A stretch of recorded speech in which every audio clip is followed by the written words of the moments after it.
હળવદના શક્તિસાગર ડેમની કી ક્ષતિગ્રસ્ત કરવામાં આવી. કોન્ટ્રાક્ટરે પાણીનો નિકાલ માટે કી તોડી નાખી છે. રિપેરિંગ કામ દરમિયાન કી તોડી પાડવામાં આવી.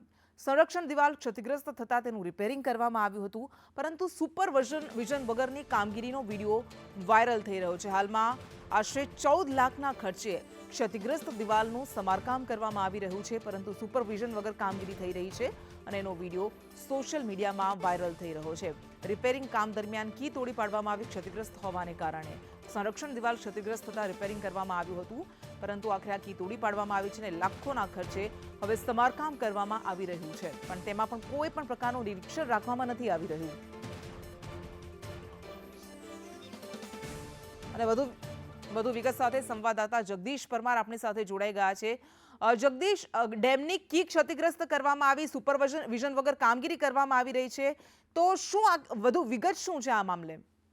જે કૃષ્ણ ચોક્કસથી વાત કરવામાં આવે તો હળવદમાં ચોમાસા દરમિયાન શક્તિસાગર ડેમ એટલે કે બ્રાહ્મણી 2 ડેમ છે અને તેની દિવાલ સંરક્ષણ દિવાલ ક્ષતિગ્રસ્ત થઈ હતી અને આ ક્ષતિગ્રસ્ત દિવાલ છે જેનું આશરે 14 લાખથી વધુના ખર્ચે હાલમાં રિપેરિંગ કામકાજ ચાલી રહ્યું છે.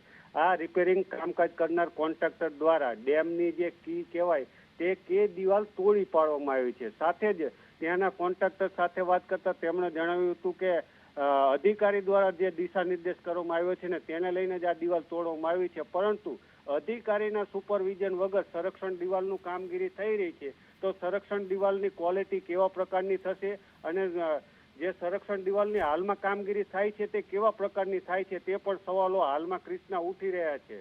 કૃષ્ણા જી બિલકુલ, આભાર આપનો તમામ વિગત માટે.